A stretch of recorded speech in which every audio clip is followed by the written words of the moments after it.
Pernah ngalamin ini kan? Tentu tahu penyebabnya. Mending ditonton sampai selesai. Jangan lupa subscribe. Terima kasih.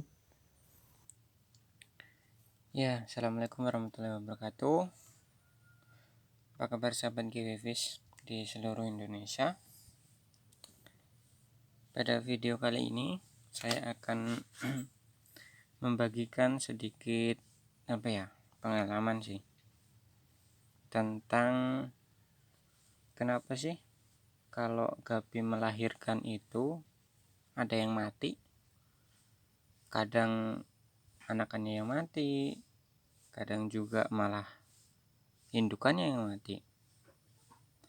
Nah, untuk kali ini saya akan coba bagikan tentang dua hal tersebut. Pertama, untuk babonan, untuk indukan ya. Jadi ini indukan AFP. Ini AFP. Ini barusan nggak tahu tadi malam atau kapan lahirannya, karena baru kemarin saya pindah. Jadi untuk indukan biasanya kenapa dia mati? Karena si indukan itu dia itu semacam kurang sehat. Jadi semasa dia mau melahirkan itu dia kurang sehat. Makanya biasanya kalau sudah melahirkan dia itu kan lemas tuh. Nah, anakannya tuh kan banyak. Makin lama makin lemas dan ujungnya dia seperti kehabisan tenaga untuk bertahan gitu kan. Itu pertama ya, karena indukannya kurang sehat. Kemudian yang kedua itu karena pakan. Jadi pakannya itu kurang berkualitas. Karena indukan itu memang butuh tenaga ekstra untuk melahirkan. Maka kalau saran saya, pakan yang GWFish anjurkan itu pakan hidup. Nah, di sini saya menggunakan pakan cacing sutra. Nah, cacing juga yang digunakan itu harus cacingnya halus, jangan cacing yang agak besar-besar gitu ya. Nah, itu yang kedua. Kemudian yang ketiga, faktor kenapa indukan bisa mati itu karena kualitas air. Jadi, kualitas air itu sangat pengaruh pada ya baik anakan, baik indukan ya.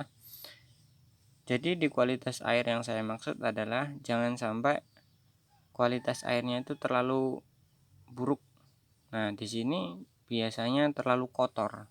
Kalau di tempat saya biasanya terlalu kotor, artinya telat untuk pensifonan. Ya, penyifonan itu ya disedot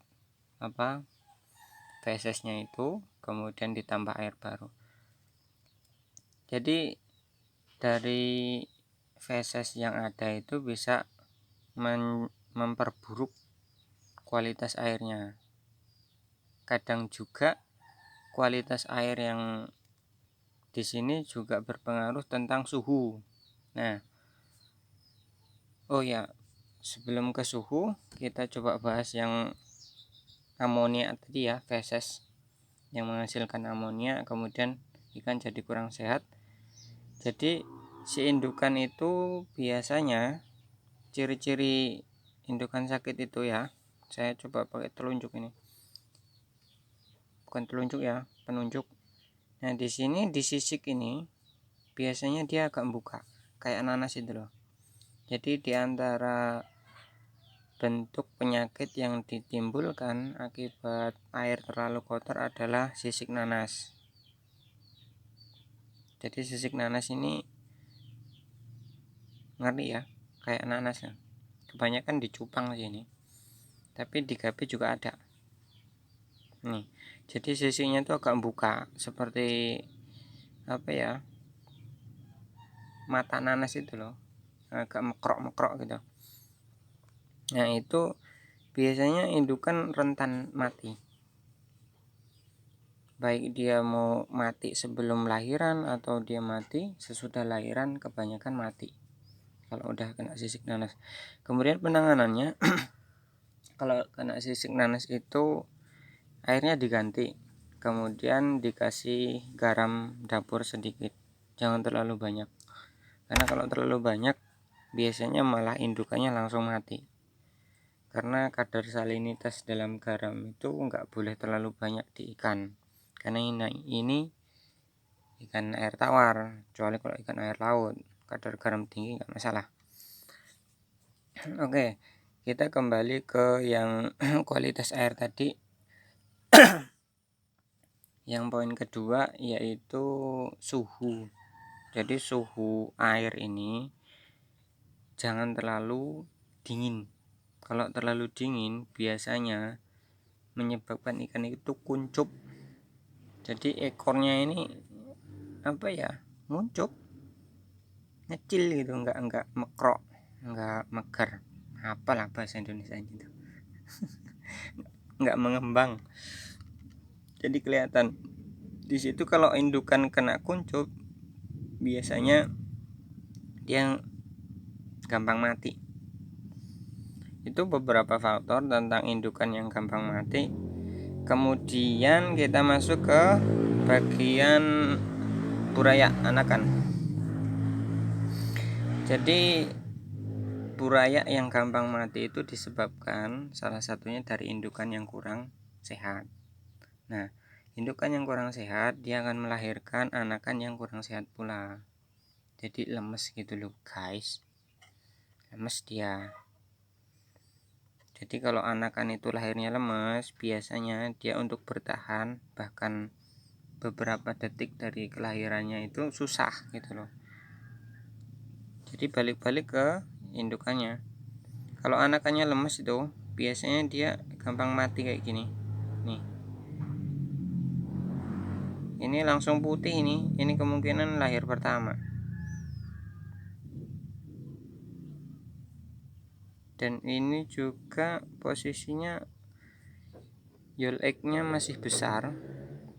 Kemungkinan masih bisa besok-besok lagi lahirannya. Tapi karena dia dipisah, dia bisa langsung keluar. Nah, jadi gini.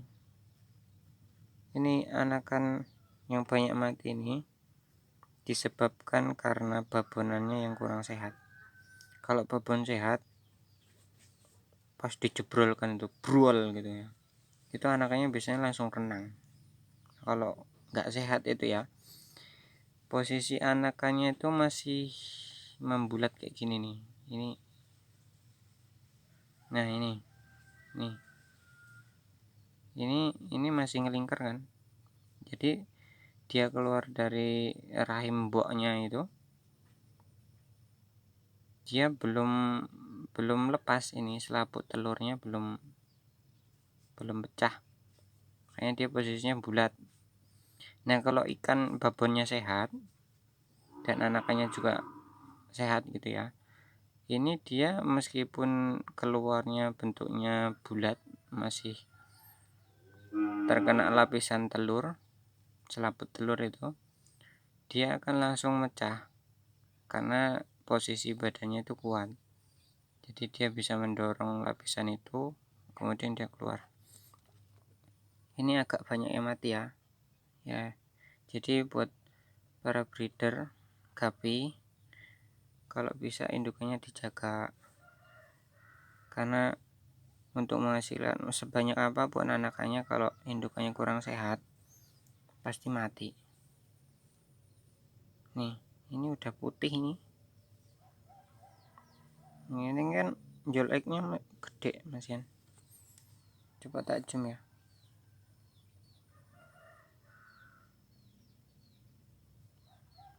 Nih, mana tadi? Kameraku hilang. Nih. Tuh, yolk egg-nya masih gede kan? Yolk egg itu bahasanya yellow egg juga ada, yolk egg ada. Jadi yolk egg itu cadangan makanan.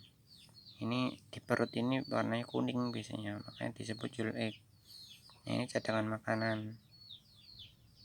Ini masih sangat muda ini, makanya yolk egg-nya masih gede. Tuh, kelihatan ya, masih melendung. Tuh kelihatan kan, ini kepala, ini perutnya ini. Nah, demikian videonya, mungkin semoga bermanfaat. Kalau ada pertanyaan boleh dikirim di komentar, siapa tahu saya bisa bantu jawab.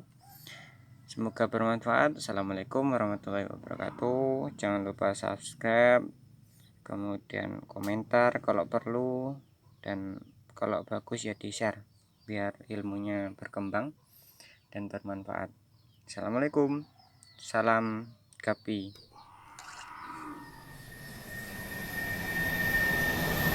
Ya, terima kasih. Demikian informasi yang saya sampaikan, mudah-mudahan bermanfaat. Jangan lupa subscribe ya, biar channelnya makin berkembang dan semakin banyak manfaatnya. Assalamualaikum.